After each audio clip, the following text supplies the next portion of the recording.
Friends, welcome to education library. Education library में आपका हार्दिक स्वागत है। आज हम पढ़ेंगे संख्या पद्धति। संख्या पद्धति में जो संख्याएं रहती है उसके बारे में हम एक बेसिक तौर पे जानेंगे। उस बेसिक तौर पे हम इसको दो भागों में बांट सकते हैं, जिसको हम दार्शनिक प्रणाली बोलते हैं और एक संख्यात्मक प्रणाली बोलते हैं। दार्शनिक जो प्रणाली रहती है वो दार्शनिक जो प्रणाली रहती है उसके अंदर जीरो से लेके तो अनंत तक की संख्या आती है। जैसे कि मान लो 1, 2, 3, 4, 5, 6, 7, 8, 9। अब इसके बाद में जहाँ तक भी जाएंगी ये दार्शनिक प्रणाली रहेगी। अब दार्शनिक प्रणाली में क्या होता है कि जो ये संख्या रहती है, हाथ नहीं लगाना है ना, ये जो संख्या रहती है ये दोनों सेम बताइए। अब उसके बाद में आती है संख्यात्मक प्रणाली। संख्यात्मक प्रणाली क्या होती है? दो भागों में बांटते हैं, जिसमें हम भारतीय प्रणाली बोलते हैं और भारतीय प्रणाली के अलावा हम अंतर्राष्ट्रीय प्रणाली भी बोल सकते हैं। हम अगर हमारे देश की बात करें तो हमारे देश में जो ये संख्या रहती है उस संख्या को हम इस प्रकार से बता सकते हैं, जैसे 3, 8, 9, 2, 7, 5, 2, 6। अभी जो संख्या है ये संख्या हम जो भारतीय समाज रहता है या भारत देश है, वो भारत देश में क्या होता है कि इन्हें इकाई, दहाई, सैकड़ा, हजार, 10,000, लाख, 10 लाख और करोड़ इसमें बांटते हैं। अब अगर कामा लगाने की बात आती है तो कामा पहले क्या है? इकाई, दहाई, सैकड़ा यहाँ पर लगेगा। यहाँ लगने के बाद में क्या होता है कि 1000 और 10,000 के बाद में फिर लगाते हैं, फिर उसके बाद में लाख और 10 लाख, 10 लाख के बाद में करोड़ आ जाएगा। ये संख्या जो रहती है ये भारतीय प्रणाली के अंदर आती है। अब अगर मान लीजिए यही संख्या हमको अंतर्राष्ट्रीय प्रणाली में करना है तो अंतर्राष्ट्रीय प्रणाली में हम इसको इस तरीके से कन्वर्ट कर सकते हैं। जैसे कि ये संख्या लिखने के बाद में हम अगर मान लो देखेंगे तो यहाँ पर जो दो के कॉलम बने थे 3 के बाद में, यहाँ पर हमेशा से 3 के कॉलम बनेंगे। 3 के कॉलम इस तरीके से बन सकते हैं, इकाई, दहाई, सैकड़ा। यहाँ तक तो दोनों सेम है, पर इसके बाद में हमको यहाँ पर क्या करना है? यहाँ पर 1000 आएगा और 1000 के बाद में 10,000। अब 10,000 के बाद में यहाँ 100,000 आ जाएगा। अब 100,000 आएगा तो पहले अपन कामा लगाते हुए देख लेते हैं। कामा लगाने के बाद में पहले सबसे पहले हम इकाई, दहाई, सैकड़ा, ठीक। अब इसके बाद में हम यहाँ पर कैसे करेंगे? यहाँ पर 1000, 10,000 और 100,000 यहाँ कामा लगाया। अब यहाँ कामा लगाने के बाद में यहाँ संख्या आगे नहीं है, अभी आगे संख्या नहीं है तो हम इसको बोलेंगे मिलियन, 10 मिलियन। इस तरीके से हम इसको डिवाइड कर सकते हैं। अब इसके अलावा अगर हमको हिंदी और गणित में इसको कन्वर्ट करना है, जैसे कि मान लीजिए ये भारतीय प्रणाली है। अब भारतीय प्रणाली में हम इस तरीके से इसको कन्वर्ट कर सकते हैं, जैसे कि हम इसको पढ़ेंगे इकाई, दहाई, सैकड़ा, 1000, 10,000, लाख, 10 लाख, करोड़। अब सबसे पहला हम मान लीजिए इसको सबसे अच्छा एक आइडिया बताता हूँ मैं आपको। जैसे कि मान लो मैंने 3 लिखाया, ठीक। 3 लिखने के बाद में 1, 2, 3, 4, 5, 6, 7 7 बार शून्य लगा दी, ठीक। 7 बार शून्य लगाने के बाद में हम यहाँ पर 8 लिखेंगे।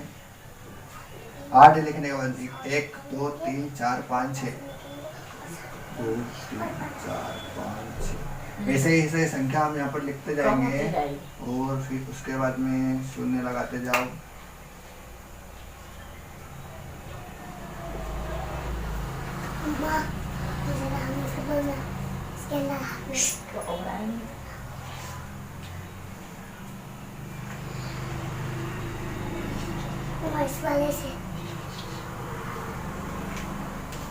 अब इसको हम स्थानीय मान में भी कन्वर्ट कर सकते हैं। स्थानीय मान में इस तरीके से कन्वर्ट कर सकते हैं, जैसे कि मान लीजिए मैंने पूछा कि 7 का स्थानीय मान बताओ, तो 7 का स्थानीय मान इस तरीके से बता सकते हैं। जो 7 जो है ये 7,000 हो जाएगा। वो इसलिए हो जाएगा क्योंकि यहाँ पर जो ये 3 संख्या है 1, 2 और 3, वहाँ पर अपन इतनी शून्य लगा सकते हैं।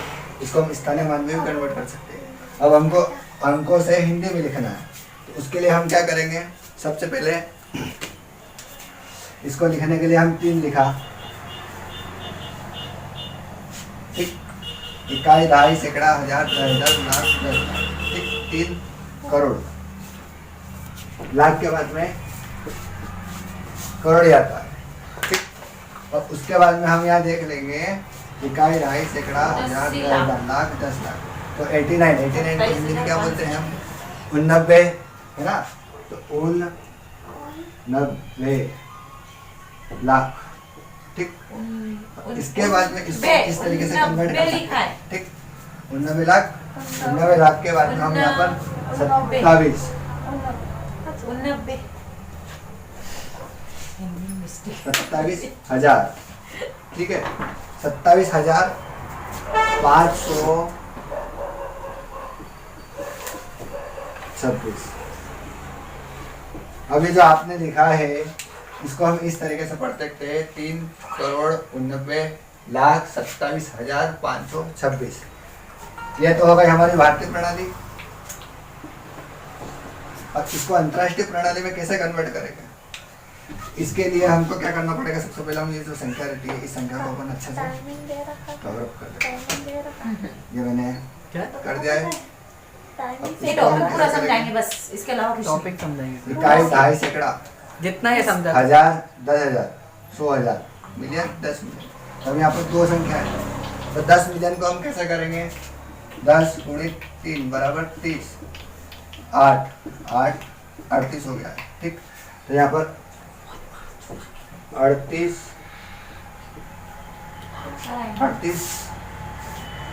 मिलियन।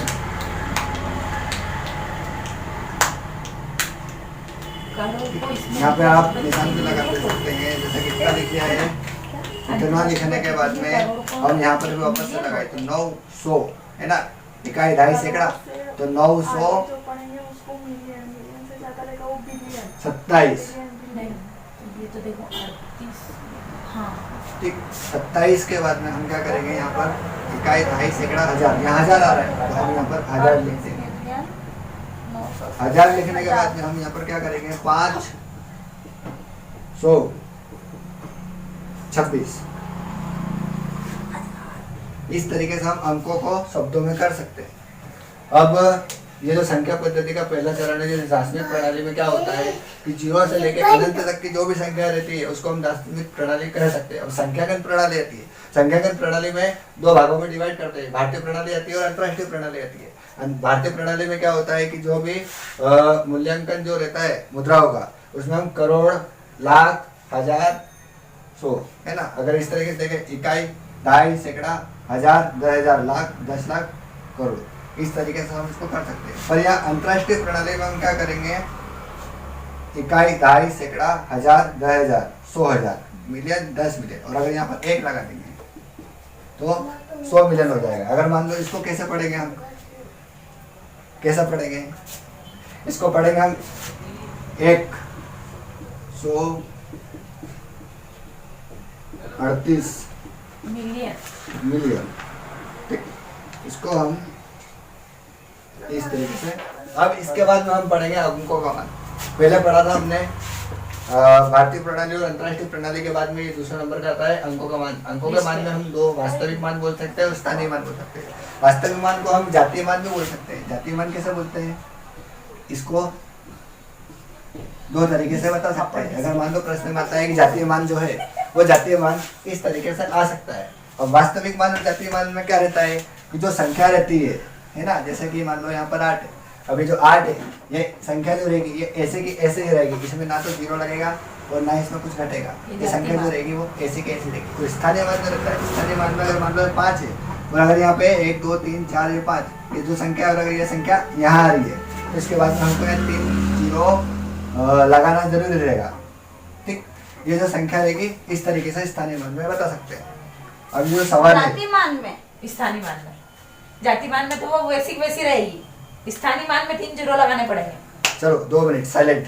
हाँ सुनो, अंकों का मान जो रहता है उसको हम दो भागों में बांट सकते हैं। एक वास्तविक मान रहता है जिसको हम जातीय मान भी बोलते हैं। अगर कभी कोई प्रश्नों में आ जाता है कि जातीय मान क्या होता है तो हमें उसको वास्तविक मान ही मानना चाहिए। वास्तविक मान का मतलब ये रहता है कि जो संख्या रहेगी, ये जो संख्या है ये संख्या ऐसे की ऐसे ही रहेगी, इसके आगे यहाँ पर 0 नहीं लगेगा।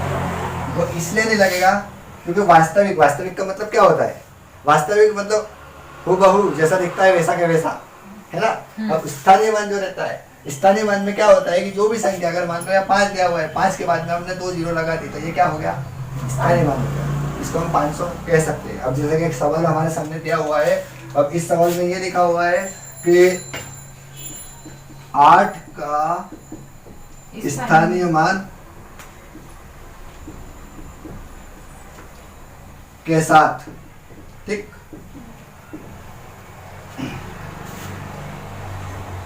दो का वास्तविक मान में अंतर बताओ, ठीक, और साथ में योगफल भी कर लेते हैं, है ना। अब ये अगर प्रश्न आ जाता है तो इस प्रश्न में क्या करेंगे, सबसे पहले हम ये जो संख्या रहेगी ये संख्या हम कैसे कैसे उठाकर यहाँ पर फिट कर देंगे, फिट कर। ठीक। अब ये जो फिट करी है, इस फिट करने के बाद में यहाँ पर पूछा है कि 8 का स्थानीय मान है ना, 8 ये 8 लिखा हुआ है। अब यहाँ पर क्या है 8, अब ये 8 मैंने यहाँ लिखा, ठीक। अब उसके बाद में 1 2 3 3 बार अपन ने 0 लगा दिया, ये क्या है स्थानीय मान है, ठीक। ये वास्तविक मान नहीं है, इसको बोलते हैं हम स्थानीय मान बोलेंगे, ठीक। स्थानीय मान के बाद में यहाँ पर आगे क्या बोल रहा है, वो 2 का वास्तविक मान बोल रहा है ना। तो 2 का वास्तविक मान जो रहेगा वो 2 यह है, तो हम इसको 2 लिखेंगे वास्तविक संख्या के साथ। अब यहाँ पर अंतर पूछा है, तो अंतर में हमेशा हम घटाते हैं और योगफल में हम जोड़ते हैं, ठीक। अब अगर मान लो इसका वास्तविक मान में अंतर पूछा है तो हम इसको अगर घटा देंगे तो इसमें हमको क्या आ जाएगा, 5998 आ जाएगा, तो जिससे ये वास्तविक मान अंतर में रहेगा। और अगर मान लो यहाँ पर अगर जोड़ के अगर कर देते हैं अपन, तो योगफल उसका हो जाएगा 8002, ठीक। आगे हम पढ़ेंगे प्राकृत संख्या है, पूर्ण संख्या है, पूर्णांक संख्या है, सम संख्या है, विषम संख्या है, भाज्य अभाज्य, परिमेय संख्या है, अपरिमेय संख्या है, उत्तरवर्ती अनुवर्ती संख्या है, पूर्ववर्ती संख्या है। ये 10 भागों में इसको विभाजित किया हुआ है। सबसे हम पहले पूर्ण संख्या देख लेंगे। तो पूर्ण संख्या जो रहती है, वो पूर्ण संख्या जो रहती है वो हमेशा 0 से स्टार्ट होती है, ठीक। वो 0 से स्टार्ट होती है और यहाँ प्राकृत संख्या क्या होती है, यहाँ पर 1 से स्टार्ट होती है। अब दोनों में ये अंतर है कि जो पूर्ण रहता है, पूर्ण का मतलब क्या होता है, पूर्ण का मतलब ये रहता है पूरा, है ना, जहाँ शुरू से ही होता है। तो शुरू 0 से होता है, 0 के बाद में 1 2 3, यह चलती है अनंत तक, ठीक। कैसे कैसे प्राकृत संख्या जो रहती है, प्राकृत संख्या 1 से चालू होती है, 1 2 3 4, फिर इसको अभी हम अनंत बोल सकते हैं, है ना। अब जो पूर्णांक रहती है, तो जो पूर्णांक संख्या है, पूर्णांक संख्या में ये जो संख्या है ये अलग रहती है, पूर्णांक संख्या रहती है। तो सबसे पहले हम क्या करेंगे, यहाँ पर 0 लिखेंगे, ठीक। ये मेरा हाथ दिख रहा है, ये वाला और ये वाला, इसके है ना। अब ये 2 हाथ है, इसको हम माइनस में ले जा सकते हैं और उसको प्लस में, जैसे कि हिंदी में बोलते हैं ऋणात्मक और इसको बोलते हैं धनात्मक, ठीक है। अब ये 0 है, यहाँ से इस तरफ जाना है हमको और यहाँ पर इस तरफ जाना है। जो इधर जाने का रहेगा वहाँ पर 1 लिखेंगे और इधर भी 1 लिखेंगे। अब इसमें अंतर क्या रहेगा कि यहाँ पर जो प्लस का रहेगा और यहाँ पर माइनस का हो जाएगा, ठीक। इसके साथ में यहाँ पर कामा लगा के हम वापस से 2 लिखेंगे 3 लिखेंगे।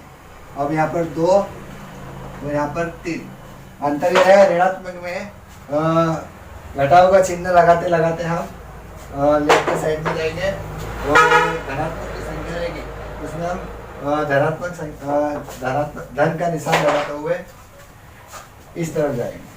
इसके बाद में आती है सम संख्या। सम संख्या जो रहती है, ऐसे सम संख्या को हम ऐसा बोल सकते हैं जो 2 से विभाजित होती है, ठीक। विभाजित मतलब ऐसी कौन सी भी संख्या हो, जैसे मान लो मैंने 16 लिखा, अब 16 2 के पहाड़े में आता है, ठीक, या फिर 8 के पहाड़े में आता है, या फिर 4 के पहाड़े में आता है। तो ये जो भी संख्या रहती है ये सम संख्या रहती है। अब जैसे कि मान लीजिए 0, फिर 2, फिर 4, फिर 6, फिर 8, ये ऐसे जितने भी हो सकती है। अब विषम जो संख्या रहती है वह विषम संख्या है, ऐसी संख्या है जो 2 से विभाजित नहीं होती हो। या फिर हम उसको ऐसा बोल सकते हैं कि जैसे कि मान लीजिए यहाँ पर मैंने 538 लिखा, अब हम 2 से भाग देंगे, मतलब मैंने क्या बताया था कि सम संख्या में ऐसी संख्या है जो 2 से विभाजित पूरी होती है, ठीक। जैसे कि 2 का भाग देने पे हम यहाँ पर